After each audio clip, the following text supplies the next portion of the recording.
Remember, everybody, we're broadcasting, right? That's a polite way for Jihan to say, Elliott, be filtered during this presentation.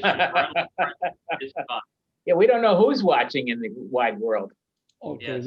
we are live. We're live. Yeah. Hi, my name is Pat Morio, and I am at the University of South Florida School of Hospitality and Tourism Management.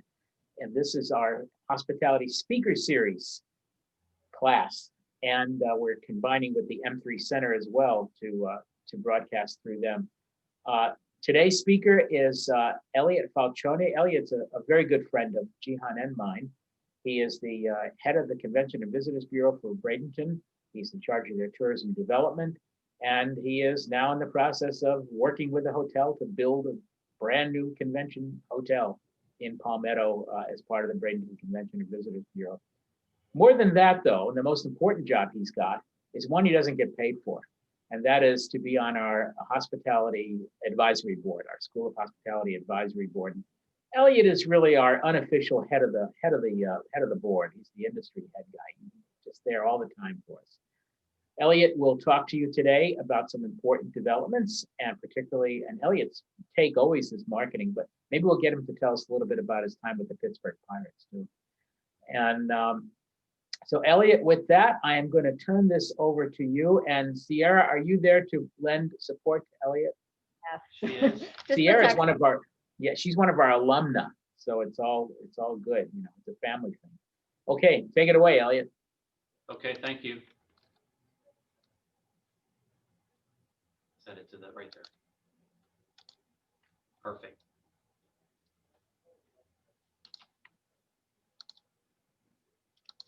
Okay, and you're going to watch from your, Yeah. Great. Can you shut my door, Sierra? Thank you so much. Good afternoon, everybody. It's always a pleasure to spend time with students. It's really neat. I'm so glad Sierra Curran is working with us, and I'll give you a quick synopsis of how you can seize an opportunity. We brought Sierra to the organization last spring. She was part of a county-wide county government internship opportunity. And she interviewed with a handful of other college students. And we brought her on as an intern to really help us with the sales and marketing plan for the expanded convention center. Like Dr. Pat had mentioned, the 252 room Sheraton Hotel that is now in construction. Sierra did such a good job, and real important, had the personality traits that gave us the mindset that we did not want to let her go after her internship. So now she's working part-time for us in our marketing and communications department. She's learning every day. Of course, she's helping me create PowerPoints like you're going to see today, and she has an incredible upside. But first and foremost, because of her people skills in the workplace, really convinced us that we wanted to not let her go. So I can't stress enough the importance of focusing on your people skills day in and day out, whether you're in the classroom or just walking around your neighborhood. Polish and enhance your people skills. That will separate you from the norm. With that, we're going to go over a little tutorial about how we promote the Bradenton area. And then I'm going to give a little bit of a focus on one of our segments called the sports segment. So there's our logo, Bradenton, Anna Maria Island, Longboat Key. We'll talk about brand elements in a little bit. But first and foremost, we are a department of Manatee County government. I'm one of 12 departments in the government. There are two different types of convention and visitors bureaus that exist around the state of Florida. It's about 50-50. You're either a department of a government, mainly a county, or you run like a chamber called a 501c6 membership bureau. Visit Sarasota is a membership bureau. Visit Tampa is a membership bureau. And if you've ever gone up to Clearwater or St. Petersburg, they function as a department of the government like us. I love being a department of the government because I'm around the table constantly with other departments that build the road infrastructure around our community. I'm privy to development around the community, redevelopment efforts, so I can influence the government based on what I'm seeing that may appeal to tourists. We levy a bed tax. So if you stay in a short-term rental property, mainly you all know hotel, motel, but short-term rental properties can also be a condominium, a single family home, a duplex, a triplex. If you rent less than 6 months at a time, then you are required to register with the tax collector and notify them that you're a short-term rental company. With that, that short-term rental person or company is required to collect 5 pennies for every dollar charged, called the bed tax. Those 5 pennies or 5 cents on the dollar that was collected in Manatee County last year was $15.5 million in tourism tax proceeds. And those monies pay for the guy you're looking at right now, salary, all of our staff, marketing and promotions, and I'll show you a pie chart on how else it's used.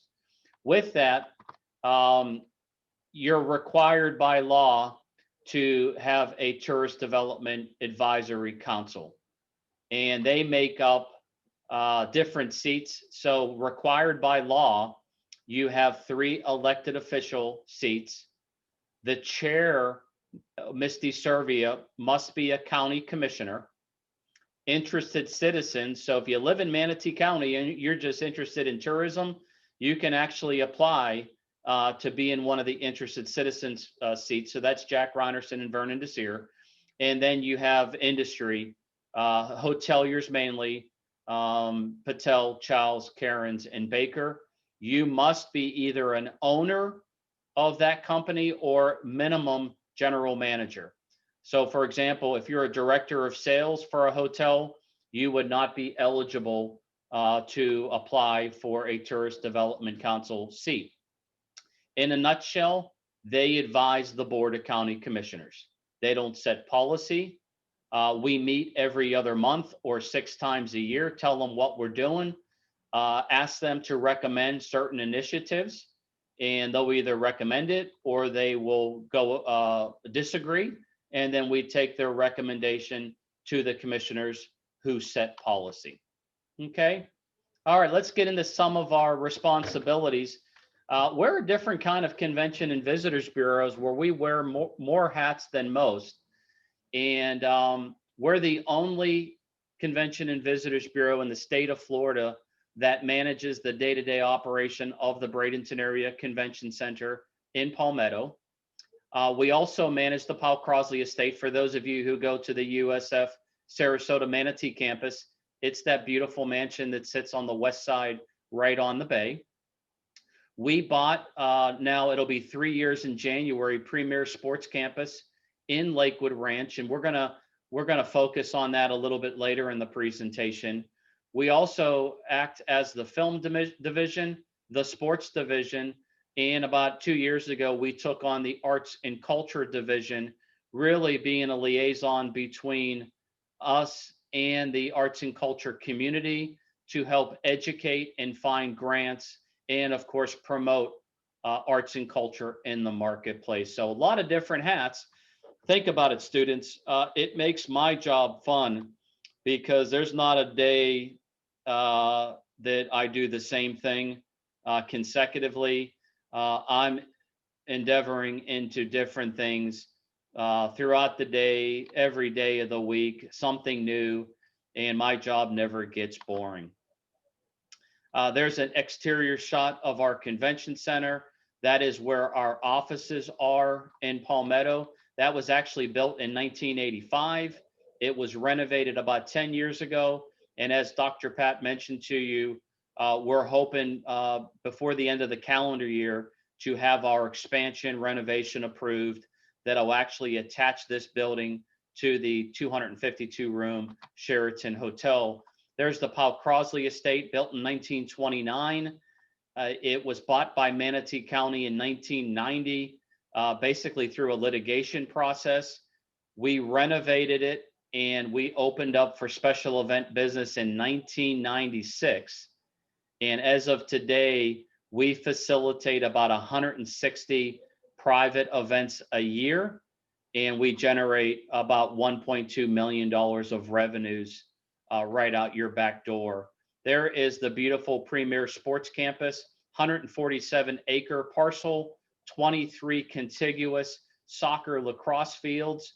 And once again, we'll dive into that a little bit further on how amenities like that basically fill non-peak times of the year and generate direct business to our hospitality industry.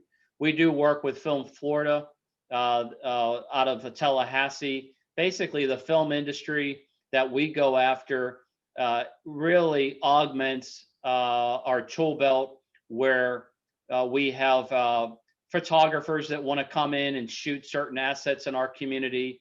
Very few films, but we'll have brand companies like Michael Kors, like Liz Claiborne, want to come here and film models at the beach. We've had some films shot here. The movie Palmetto was filmed in Palmetto, a police movie several years ago. Actually, if you ever saw the movie Great Expectations, that was filmed at Cottazon at the Ringling property. And we actually bid on that. We tried to get it at the Powell Crosley estate. But at the end of the day, the location manager said that Cottazon was more gaudy than the Crosley mansion. So if you haven't watched that movie, check it out. You'll get some really neat shots of the Ringling property just south of the USF Sarasota Manatee campus. And then our sports division that we'll dive into a little bit further. And the arts and culture is really, really important, not only from a tourism standpoint.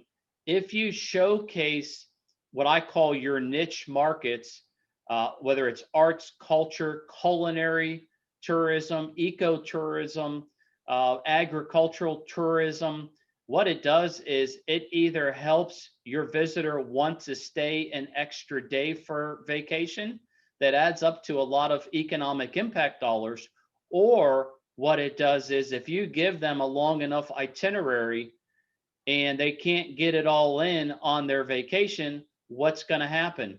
They'll say, you know what, we got to come back because we didn't have a chance to go out to Robinson Preserve, or we didn't get a chance to go to Dakin Dairy or Mixon's Fruit Farms. So we got to come back and make sure we hit all those areas because it's such a great community to vacation with the family. Going back to the tourism tax, and the laws restrict how you can spend it. Okay, so you got to know the law, but you know, you can see that when the tourism tax was created in the early 80s in the state of Florida, it was mainly created to market and promote the state of Florida and its communities. So that's why you see that it's almost 48% of how we use those monies is to promote it. It's the oil that really feeds everything else. If you promote it properly, new dollars will come in and you'll continue to get a good return of your investment. You got to keep feeding that market so it keeps growing. The tax collector collects the tax for us. Therefore, they get a commission on the amount of tax that they collect. 1 penny out of our 5 pennies that we collect is for the beach renourishment, beach maintenance. And if you go out to Anna Maria Island, Longboat Key, even y'all probably went to Lido or Siesta Key, that's not natural sand where it's always been like that for centuries. It'll eventually erode back into the Gulf of Mexico, and through certain erosion, if a tropical storm or a hurricane comes in, it can prematurely erode your beaches. So basically what we do through the county is you put a barge 200 yards off the coast and you hydraulically pull sand from the bottom of the ocean bed back up onto the beach. We're finishing a renourishing project on Anna Maria Island right now. That price tag is $17 million. And we pray that we get maybe 6 to 7 years out of that beach renourishment. Okay. If it erodes prematurely because of act of God's, a lot of times FEMA will give us monies to offset that loss. Okay. Convention centers, you can build convention centers. You can help pay for operating costs. Major league spring training facilities, you could pay for that. Museums, theaters, etc. You can't use it for police powers. You can't use it for education. You can't use it for parks and recreation. So very specific, and it works really, really well. If you look at all those amenities that we can put tourism equity into, all those areas, those amenities are tourism attractors. So it makes a lot of sense. All right, I think you all know this. We are in #1 industry in the state of Florida is tourism. For those of you who grew up here, for those of you who have worked here or will continue to work your careers in Florida, the advantage of living in Florida is you don't have to pay income tax.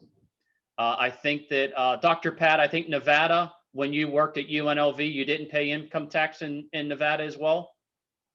That is correct. There's no income tax in Nevada. That's why so many movie stars have their principal residence right across the state line. Okay, so think about that, students.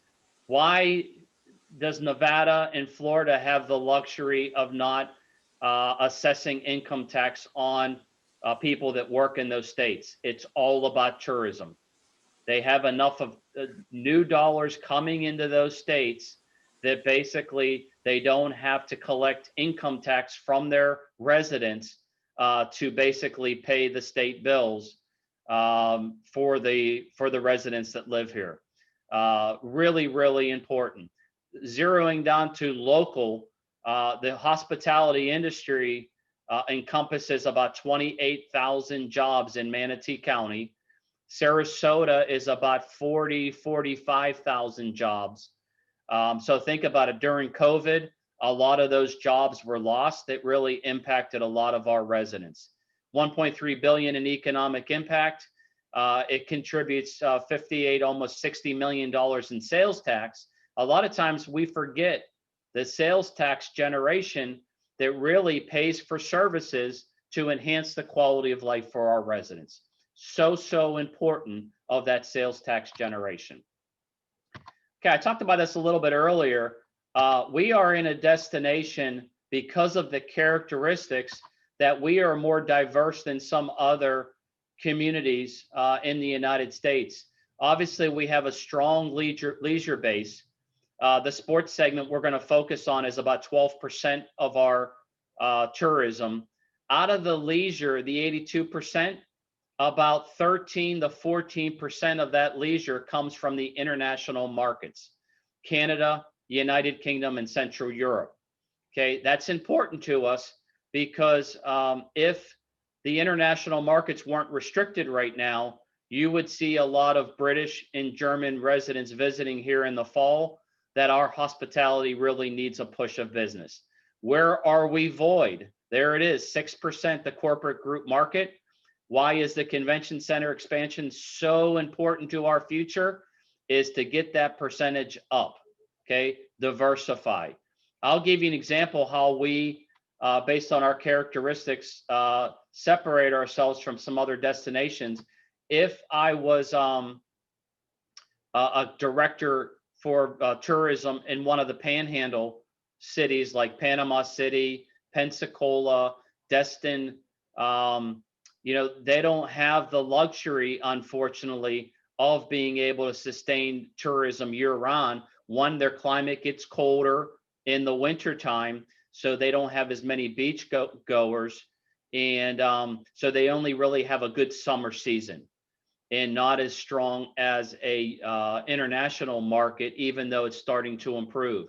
So where they're trying to improve is the sports segment, convention centers, because they don't have that year-round leisure impact that the more southern cities have. So we're in a really good position.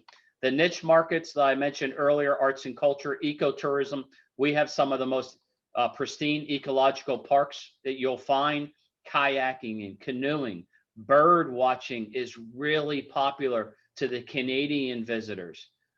You sure better showcase it. Culinary tourism is becoming more and more intriguing in the marketplace. Agritourism, farm to fork, sustainable tourism, those little catchy words are really help your brand stand out in the marketplace against others. There's Village of the Arts. And what's really neat about that, it's in the urban core of downtown Bradenton, adjacent to where the Pittsburgh Pirates play at Lecom Park.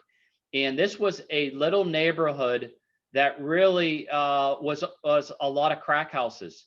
And it was a place you sure didn't want to walk around at nighttime.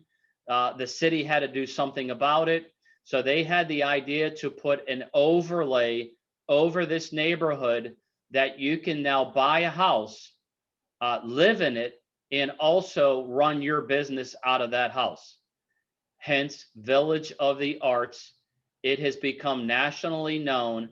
And I actually toured the Pittsburgh mayor down here a few years ago because we're sister cities with the city of Pittsburgh.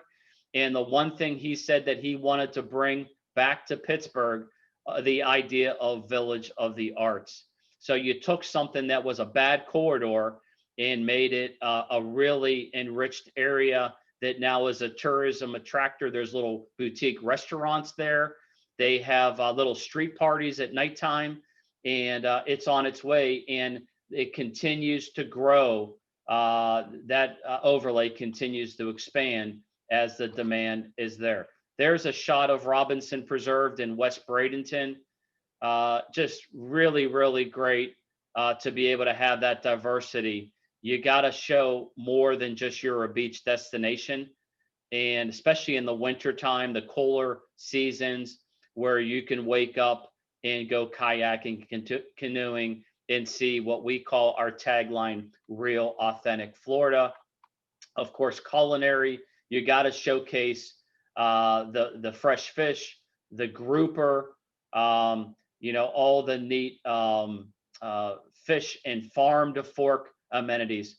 For us to have agritourism within 30 minutes of the beaches is hard to find in other areas of the state of Florida.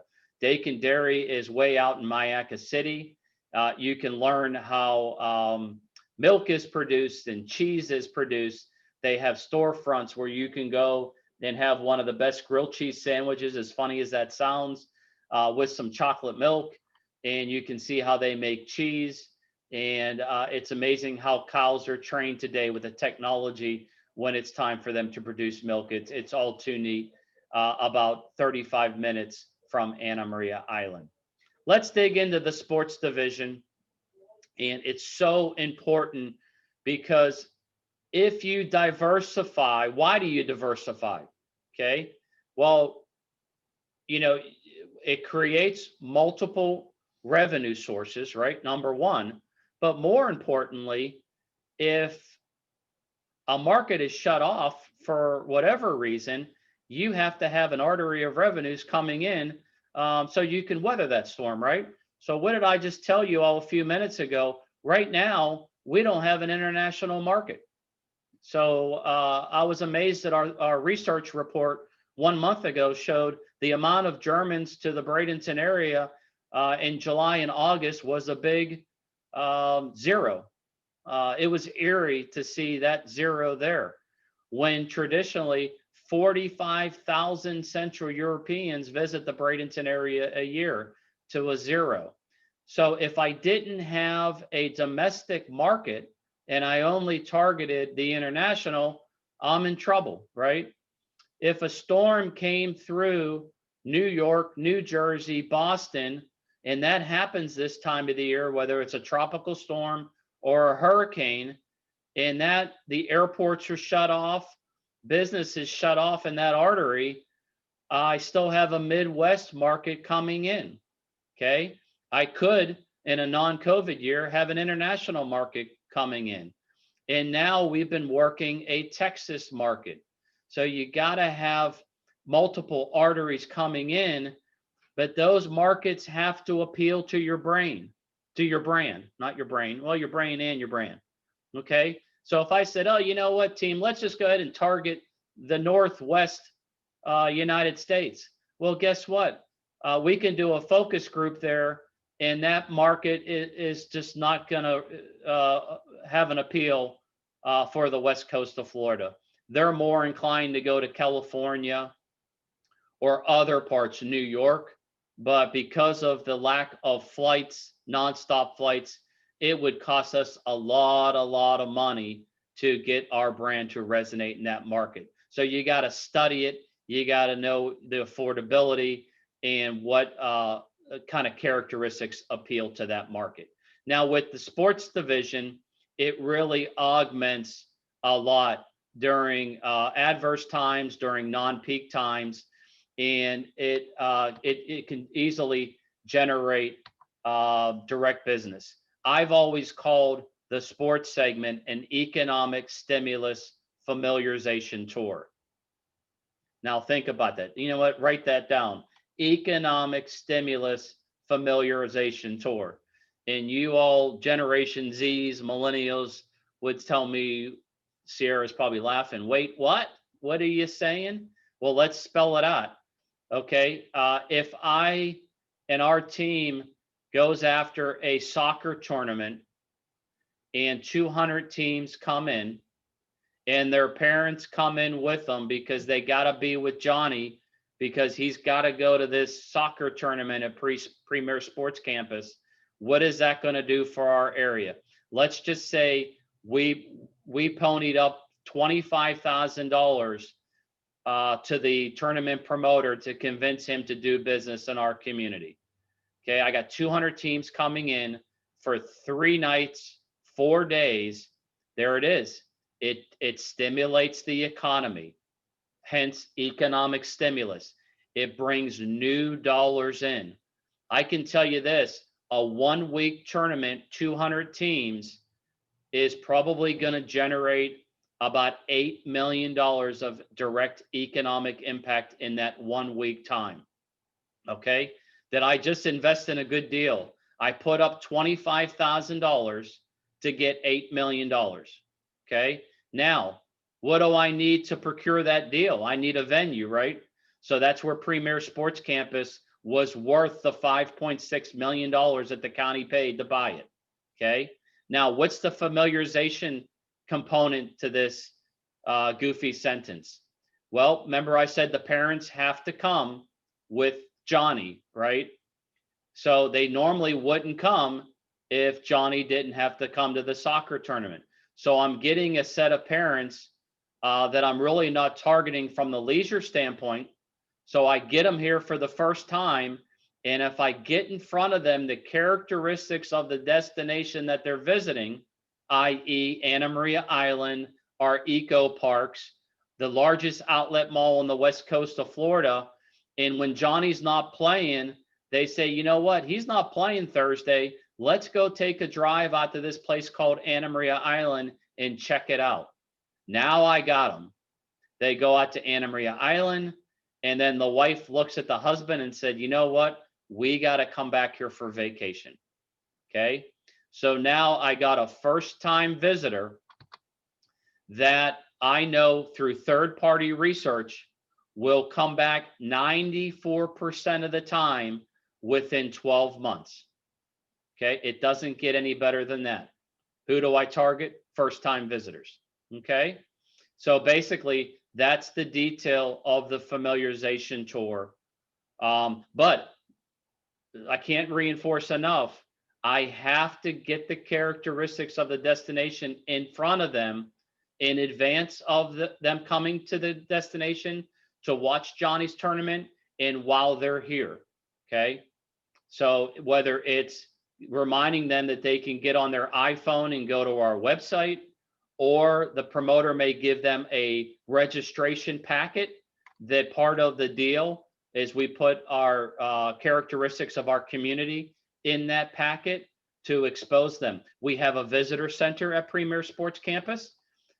When they say, hey, you know what, we're looking for a beachfront destination to go to dinner, what great seafood restaurants, you know, are out on Anna Maria Island or Longboat Key? Where can I go shopping? what are other things to do? So really, really important. Okay. There's the first time visitors. Amazing, amazing statistic. 94% of the time within 12 months. Okay. And if we focus on going after bidding on tournaments during non-peak times of the year. Do we bid on tournaments in February and March? No, for a lot of good reasons. We're putting 10 pounds of sand in a 5-pound bucket from a visitation standpoint. And think about it. When the hotels have that much demand, the price of the hotels are well north of $200 a night, all the way up to $600 a night on Anna Maria Island. The sports promoters, clients aren't usually willing to pay that kind of price for a tournament. So once again, you got to understand your market. You're going to pick up some marketplace impressions through social media posts during that tournament. Okay. And there is, in 2019 alone, our sports segment generated 108 overnight visitors. Look at the economic impact, 188 million in direct spending. Really good segment for a destination like this. Some other venues aside from Premier Sports Campus, you all probably heard it, it, IMG Academy is world renowned. They are known as the #1 sports academy in the world. And they're also the biggest boarding school focusing on sports in the world. Lecom Park and the Pittsburgh Pirates have trained here now they start their 52nd year in Bradenton next spring training. And then Nathan Benderson Park was a regional project just south of University Town Center Mall. That is a multi-purpose venue, but really it focuses on crew, rowing, dragon boating, triathlons. And once again, it really just gives the sports segment a really good push there. Okay, there is a shot of the IMG Academy Stadium where there's a lot of meeting space in there. They're a great partner with us. Premier Sports Campus is all the way out at Lakewood Ranch. Beautiful shot. Actually, Lecom Park is the oldest spring training ballpark in the state of Florida. It's over 100 years old. And what was neat, I call it the Wrigley Field of Florida. It was the last spring training ballpark that was lit in the state of Florida only about 20 years ago. And there is Nathan Benderson Park. If you like to exercise, take a drive down there, and it has a 5-mile walking track all around that venue. Okay. Premier Sports Campus, we try to diversify it more and more. We have a bad habit of calling it a soccer venue, but we have lacrosse there, football, frisbee. We've done Australian football, rugby, flag football.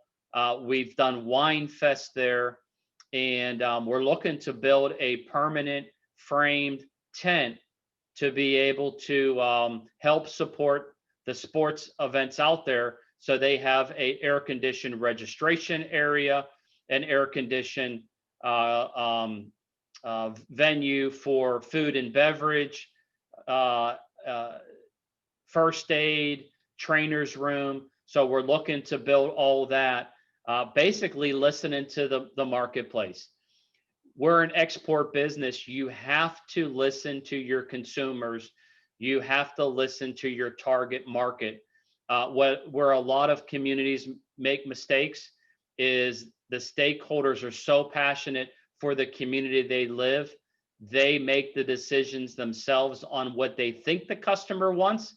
And sometimes it costs them a lot of money of doing things wrong the first time. So always have focus groups and listen to the marketplace when you're in a business like ours. That gives me a good segue to the destination brand. And this is a very short tutorial that I'm going to show you. The brand to the left is the one that we inherited 12 years ago. Now you're consumers. And if I put that brand in a publication and I told you, you have 3 seconds to tell me what that brand means, do you think you could figure it out in 3 seconds, especially if you lived outside of the state of Florida? I would think a lot of you would do this. Okay. I call it brand schizophrenia. If I live in New York or Pennsylvania or Georgia, uh, research will tell you that you have 3 seconds to get a consumer to understand your brand logo. And if they don't in 3 seconds, they'll move on and you've lost them forever. Okay. Anna Maria Island, they know it's an island. They don't know where Anna Maria is. They don't know where Lombo Key is. And then it says, well, wait a minute, Florida Gulf Islands. So now they know that Florida is Anna Maria Island and Lombo Key is in Florida. And they know it's a Gulf Island. So they assume it's the Gulf of Mexico side, right? But then what's even more wacko is Bradenton and Lakewood Ranch an island? Okay, but it says Gulf Islands, Bradenton, Lakewood Ranch. So we knew right away that we needed to reevaluate the brand. In short, the marketplace helped us create the brand to the right that has now been in the marketplace for 11 years. Everything in that brand, that logo means something. Okay, the turquoise came from focus group ladies that says your waters have a turquoise look to them. The bays, the Gulf of Mexico. Why is the sun rustic? Because we're trying to create glare from the sun? No, rustic came from your characteristics are like real authentic Florida, hence the rustic sun. And then Bradenton, the name Bradenton resonated geographically better than any other name in our county, including Manatee County. So we're the Bradenton area. The logo shows up as Bradenton, Anna Maria, Lombo Key. And then below that, sometimes we'll say Florida's West Coast. The marketplace liked West Coast better than Gulf because geographically, the West Coast is perceived from Clearwater to Naples. The Gulf Coast is perceived from Pensacola to Naples. So we zeroed in more geographically. Okay. Now we launched that in 2009. So I'm going to tell you right now, if you have a powerful brand that resonates easily in the marketplace, it can really pay off. The real estate crash was 2006, 2008. We launched that brand in 2009, and look at our occupancy rate grow. See how we, from 2005, see how we were kind of flatlined, and then we definitely leveled off during the real estate crash. We launched a new brand. We saw demand, growth, and the market will tell you that if you're at a 74% occupancy rate year round, then that is part of the caveat that your community may be ready for more hotel rooms, more development of hotels. So in 2015, the market was ripe for more hotels. 2,000 rooms came online, so that's why the occupancy dipped a little bit. But I'll tell you what, it didn't dip as much as I thought. So the brand is still powerful. Okay. Second version, average daily rate. Look at 2005, flat, crash, brand launch. Look at it kicking in 2011. Now we're targeting a market that will pay for quality. The brand is showing the quality characteristics that the old brand could not showcase. That created the demand that allowed the accommodations that increased the rates. Dr. Pat and Dr. Jihan would tell you guys, if you're selling a Maserati, you sure better not be targeting somebody that can only afford a Toyota. Okay? If you are, you're not spending your money wisely. Look at the resort tax collections. 2005, flat, real estate crash, brand launch, look at the growth. Okay? 208% increase in that time from 09 to 19. You're looking at a CVB that is outpacing its competitive set with the second smallest marketing budget against his competitive set. It's not what Elliott's doing, it's what the brand's doing, and the hospitality industry has bought into the brand elements. Okay, look at the household income. Once again, I'm going after a Maserati, I'm not going after a Toyota, because our characteristics are an example of Maserati. Look at from 08 to 19, the average household income growth. Okay, visitor, not resident. Okay, now if I can bring in a household income visitor of 121,000, I'm more inclined to convert them to a future real estate owner in Florida. A lot better, because they have the affordability that the $89,000 resident or tourist doesn't have. So look at the growth there. Look at the airport. We finally found the sweet spot at Sarasota Bradenton International Airport. Pre-COVID, we were the fastest growing airport in the United States pre-COVID, with Asheville, North Carolina being number 2. So that's with incentive monies. Geographically, they understand the region, and now they understand geographically that there's an incredible, what I call country club airport between Tampa International Airport and Southwest International in Fort Myers. So it's really a lot of common sense, but if you understand how to brand, and our brand rebranding process was a 9-month process, and you focus on third-party research. I've always told marketing students that marketing is a lot of artistic thought process and a little bit of science.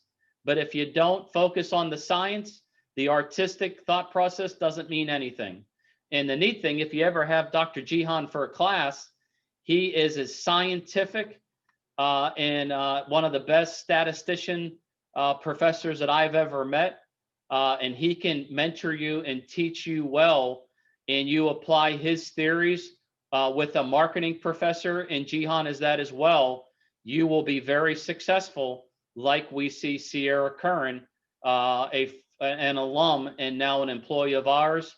She has an incredible ceiling because of the training she has received at your incredible university.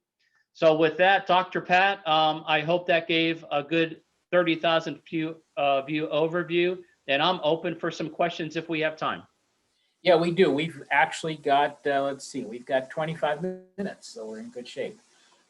Normally I open it for students first, and then the general audience on YouTube. By the way, Jihan, just so you know, I went on my phone and connected on YouTube just to get a bird's eye view of it, and it's great. So thank you, Dr. Jihan. This is wonderful. Thank you. Elliott, well, a couple of things just first of all, on a very personal level. I'm a train buff, and I saw a railroad museum as part of the distribution of funding. What is that about? I'm glad you brought it up. That Florida Railroad Museum is in Parrish. So if you don't know where Parrish is, it is a few miles from the Ellington Premium Outlet Malls. Okay. And it is an incredible museum that you actually can board a train and go up to a little town called Willow, and they entertain you all the way up.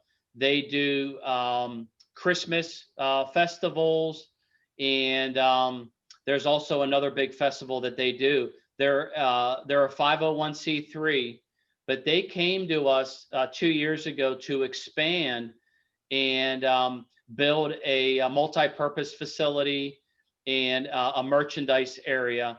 And the reason why we partnered with them to the tune of 1.5 million is I'm into planting seeds in areas that need development. And if you ever meet with the residents of Parrish, they cry for a sense of community, a sense of place. And you need assets that generate people on a year-round basis. So we feel like if we partner with them, let them enhance that Florida Railroad Museum so they can operate that year-round, and 100,000 people a year go to the Florida Railroad Museum, guess what it does? When you go to the Florida Railroad Museum, you stop at the restaurants out there, you stop at the shops, and then it dominoes, and then more businesses develop out there. So it's another one of our niche markets. Just beyond that is a winery. We have 2 wineries in this community, and shame on us if we don't showcase that. Find other wineries in the state of Florida, hard to find. Well, I just never knew that, Elliot. I'm glad you explained it to me. Next time my grandchildren come, I know where I'm heading off with them. And it, The it's funny Polar Express is the most popular, and Thomas the Tank are the 2 big events. The Polar Express, when tickets go on sale, I think they did in September, all the seats are sold out in 24 hours. That's how popular it is. So now think about it. When we have the convention center expansion complete, that'll be added to an amenity that, hey, when your spouse is at the conference, bring the kids out to the Florida Railroad Museum. And when you jump on that train, you feel like you're going back 200 years in time to real, authentic Florida. So we need to put a package together, Elliot. So the morning, they can go to the museum and the Railroad Museum. They come back, and in the afternoon, we have playroom for the kids, and then we go into the demo kitchen, and we have a culinary and wine tasting session for their parents. How's that sound? It's perfect. And as a guy, there's a lot of guys on this. How many of you guys always had a dream of really being an engineer and driving a train? I did it twice. Before I said yes on the grant, I said, guys, I got to drive that train. So they let me do it twice. Now, of course, they didn't leave me by myself, but it's a kid's dream, and they don't let you they don't let that train go down the tracks any faster than 35 miles an hour. But Pat, if you're nice to me, I'll get you in the engineer's seat in the future. It was going to be my next question, Elliot. Yes, sir. And I'll do homemade pasta, not just imported, but it'll be from scratch. Yeah, it's great. And maybe we can do a field trip with some students out there at some point in the future. That would be cool. I would love that. All right. Before I have more questions, but before I do that, I'm going to open this up to our students, and I'm going to first open it to our Group B students. Elliot, we have tricks up our sleeve. So the Group B students are the ones who must ask you questions today. Great. And but the Group A can, and they all have submitted them. I've changed things a little bit over the semester. So let's open to the Group B students today, and those are you all know who you are. So go. I just have a quick question. Akeelia. Yes. First of all, can y'all see me? Yes. Okay, just making sure. Yes. So my first question, well, really my only question is, what is the hardest part about your job? Because it seems very tedious. So how do y'all make those decisions? Great question. And before I answer that question, I'm going to teach you all something, and Sierra is a great example. As Dr. Pat and Dr. Jihan know, I'm not the smartest guy you'll meet, but if I have any sense, I surround myself with experts in their areas, and I learn the resources to go to get the job done. If there's something that you take away from this is be humble and surround yourself with people smarter than you. Okay. Like Dr. Pat said, I worked for the Pittsburgh Pirates in Pittsburgh before this job. And I worked with executives that did not want to hire people that were smarter than them. Think about it, because their mindset was, well, you know what, if I hire someone smarter than me, they may take my job.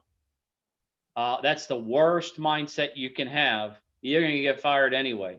So surround yourself with skill that you don't have, hence Sierra Curran, and know resources that you have available to get the job done. And that's where Dr. Jihan and we do business all the time. Jihan, I need this. Jihan will come to me, Elliot, I need this. And that's how you move forward. Now, the biggest challenge that I have is balance.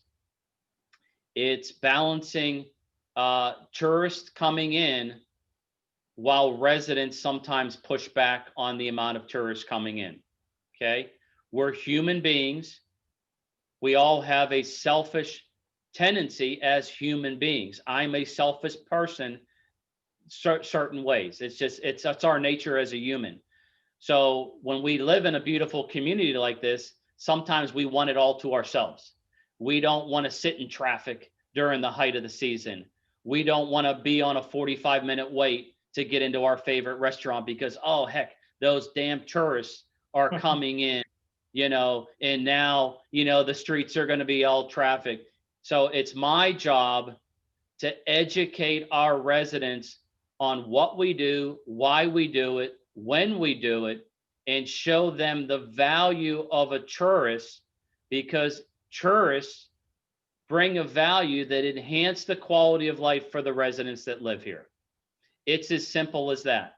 I'm from Pittsburgh. You all may be too young to know it. Pittsburgh is known as the Steel City because it was a steel industry that basically drove the economy in that city for a couple centuries. And when steel became too expensive to produce in cities like Pittsburgh, China was able to produce steel at a lot less cost. And when the demise of the steel industry in Pittsburgh was the demise of that beautiful city for 20 years. And it took 20 years to redevelop that city to education, medical, technological industry. So that's why tourism is vital to the sustainability of Floridians. And that is why that's my biggest challenge is how do I market the destination and convey to the residents the importance of a visitor. But I'll close at this long-winded answer. That balance, I'll give you an example of balance. I told you that in February, March, we're putting 10 pounds of sand in a 5-pound bucket from a tourism standpoint, right? If we did a promotion that said college students come to Anna Maria Island for spring break, am I creating an imbalance for the community? Oh, heck yeah. Because now I'm trying to put 20 pounds of sand in a 5-pound bucket. And it's contrary to our brand elements of real authentic Florida, low key, low rise family environment. So we will always, when the media calls me and said, Elliott, tell me about spring break. How's it going? And I'll tell the journalists, we don't use the two words together. We call it spring season. We never call it spring break, because spring break, as perceived, your college students, is we're going to party on some coastal destination. Long-winded answer. I hope I answered your question. These are our hospitality major students. They don't party like that much. No, not at all. That was great, Elliott. And in fact, I have to say that I have the same answer when people say, oh my God, in season, which will be starting, hopefully will be starting soon. Although I think we'll see some reduction this year. I don't know how much yet, but snowbirds coming and tourists coming. And I say to them, first of all, what you just said, the fact that they're coming here makes the beautiful amenities we have available. Number two, you want to pay some income tax like they do in the places you left to come here? Well, fine, then you can complain about the tourists. So I think it's important. And it's funny, you mentioned Vegas, same thing in Nevada. People would talk and it was exactly the same thing. And you also hit on something I think crucial, Elliott, especially in the Rust Belt cities in this country, where some of these students will end up going back to eventually, probably. We hope not. We hope you stay in Florida. But Pittsburgh, I happened to be teaching at Penn State while that rebuilding was going on. They were almost done when I got there.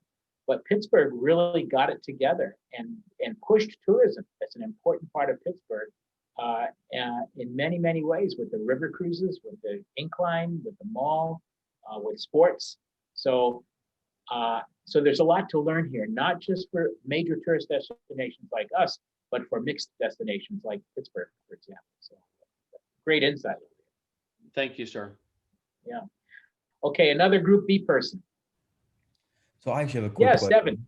Devin was next and then Cole. Oops, sorry.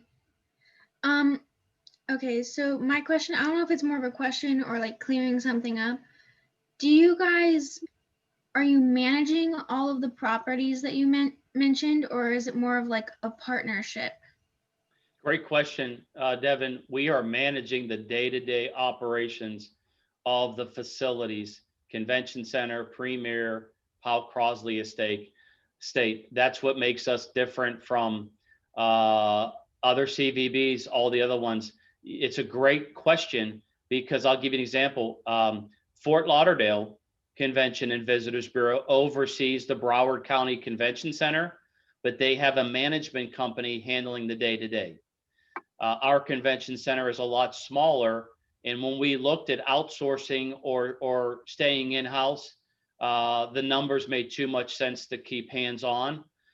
If you look at our org chart compared to other CVBs, we are very lean. I'm a believer of the lean and mean mindset.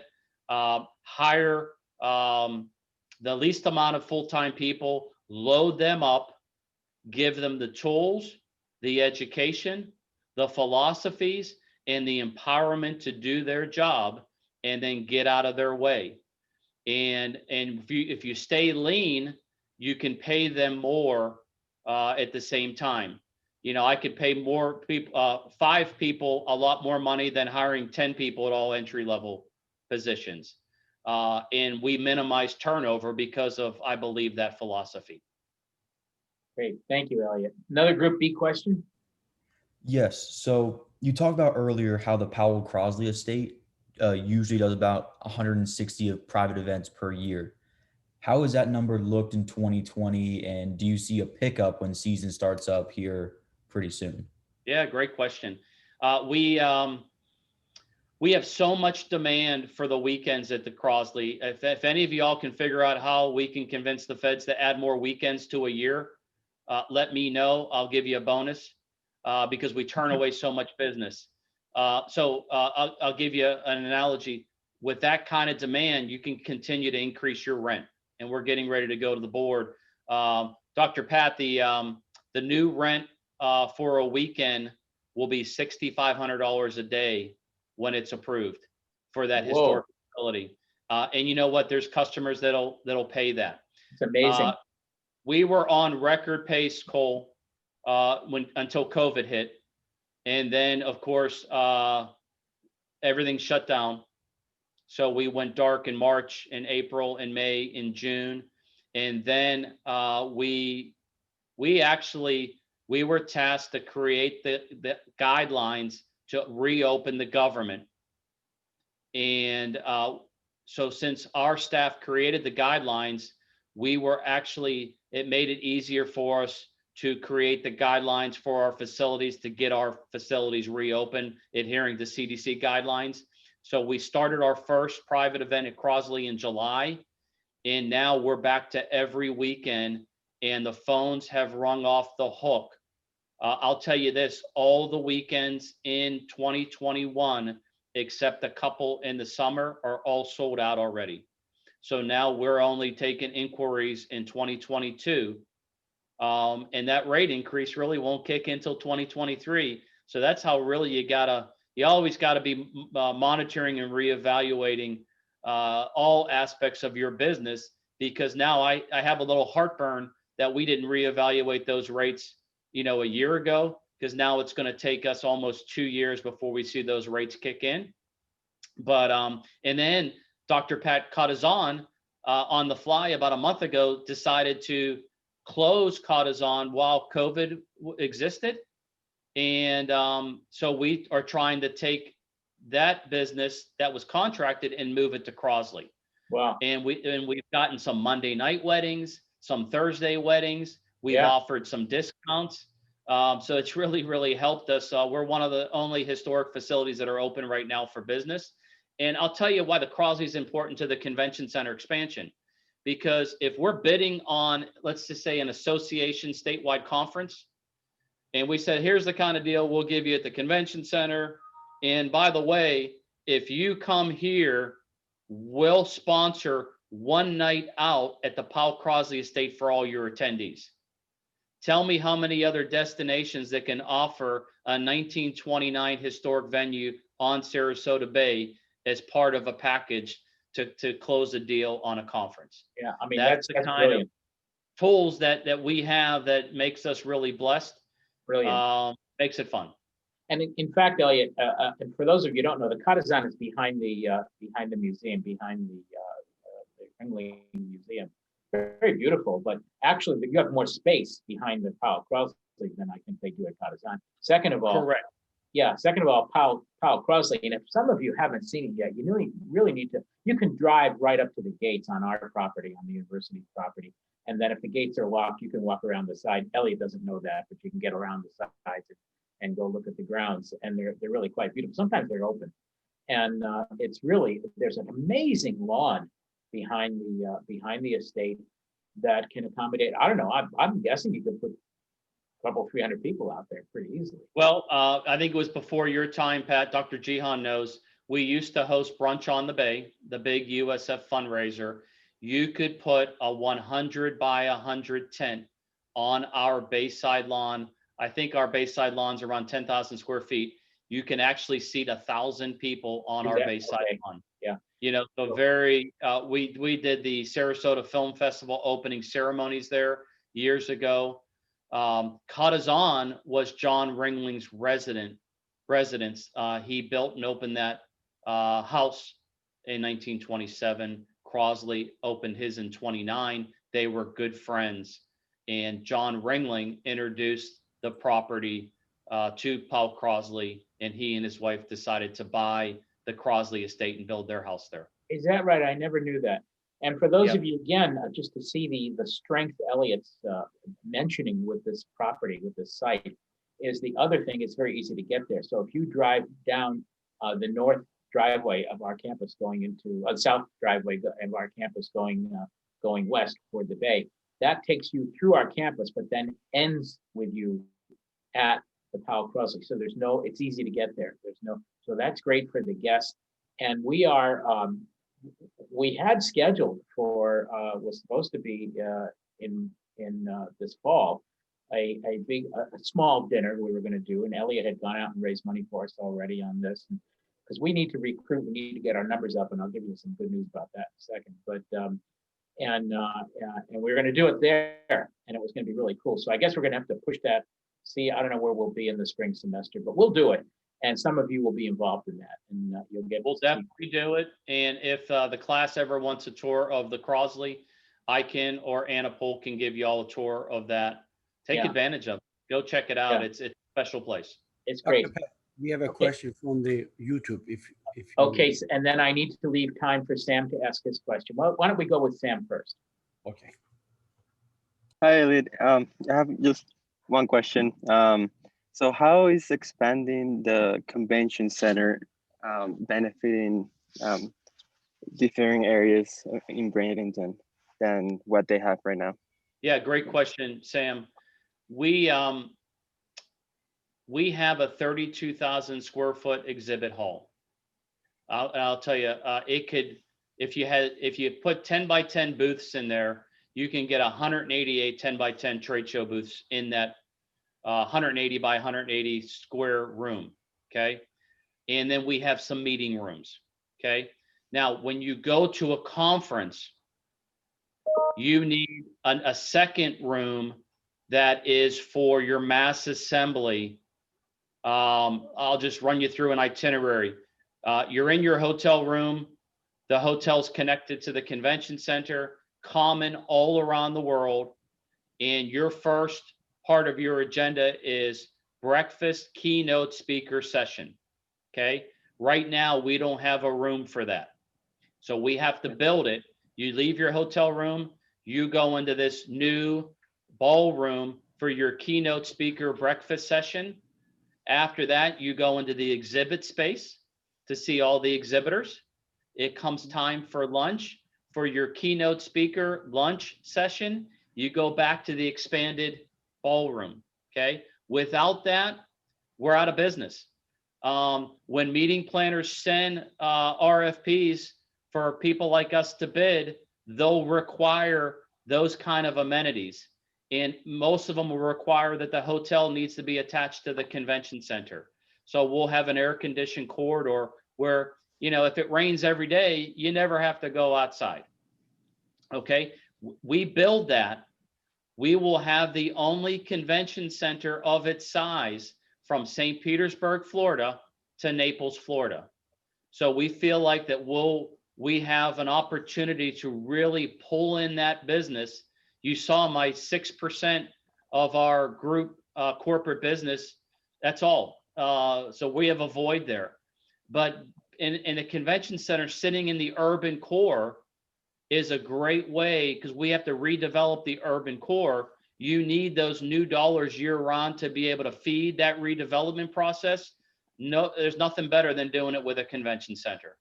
So it's a win-win-win for not only the Bradenton area, but it'll help support Sarasota as well and the airports as well. Make sense?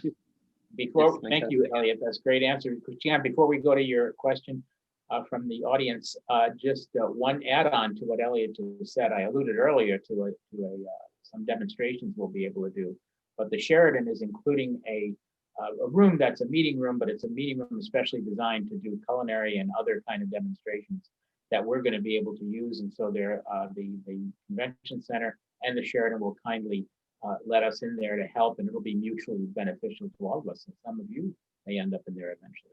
Cool. Yeah, and even Dr. Jihan and I, he's brought in global conferences, really small, that Jihan and I want to grow bigger, and we can't because we don't have the facility to do it right now. But in 2 years, Jihan will be bringing in attendees from all over the world because of this. And with his skill set and his reach, and Dr. Faison, how great will it be that we know we can count on a global conference in our community in a non-peak time of this year every year? Yeah. Doesn't get any better than that. So many opportunities, but we got to build this right. And we've had so many people vetted out. We're ready to go to the commissioners and get it approved and be open by mid to late 22. Fabulous. Jihan, the question from the audience. Okay, thank you, Dr. Pat. Elliott, we have a question from the audience. Sedan Doğan sent this question. When the times are good, the budget that DMOs, Destination Management Organizations, users get attempts to cut it by authorities. How can a DMO show its value to the tourism development in good and bad times? Yeah, great question. And it happens. I couldn't tell you how many residents, major stakeholders would say, Elliott, you're having record-breaking years. You don't need all that marketing money anymore. And my quick response is, oh, we do, because we need to continue to gain market share with our brand that prepares us, that gets us ready for adverse situations. Now, we're in an unprecedented time right now, but if times were really, really tough and you needed to buy a pair of tennis shoes, what's the first brand that you think of when you need to go buy a pair of tennis shoes? What's the first brand that stands up? Is it Nike? Sure. Would you say, give me some body language, right? Yeah. Are you going to say Skechers? No. You think tennis shoes, you think Nike, right? You think recliner chair, you think Lazy Boy, right? So strong brands. So times are tough. Less people can afford to buy tennis shoes. So Nike's going to weather that storm because they've constantly worked hard to be the #1 tennis shoe brand on the planet. Okay.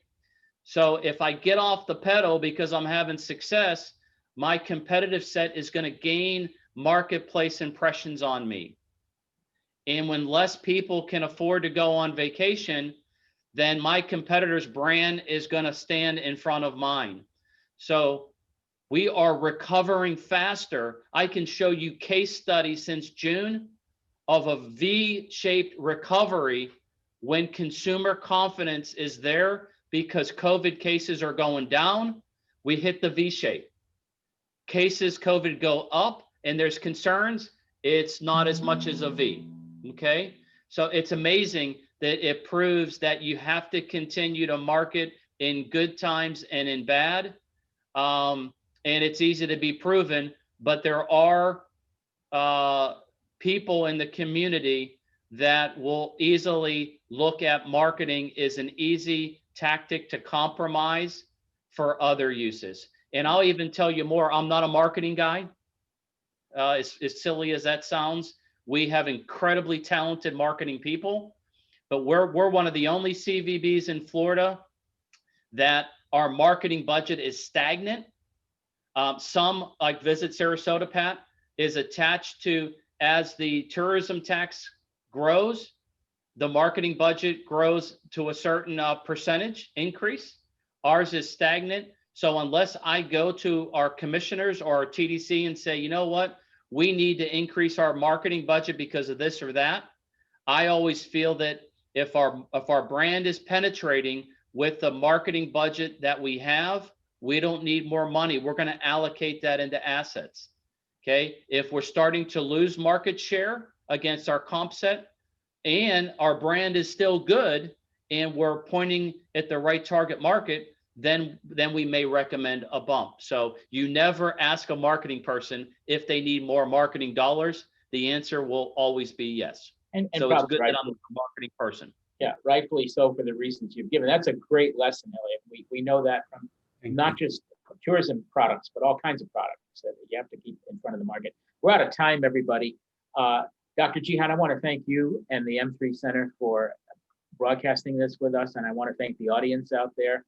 If you have questions, type them in. We'll see them, and we can, if we haven't answered one already, we can see if we can get Elliott next week to maybe address one or two of those. And then next week, everybody, I will, as I said, I will put the which board member I'm going to assign to you to do your little bit of research on. And next week we will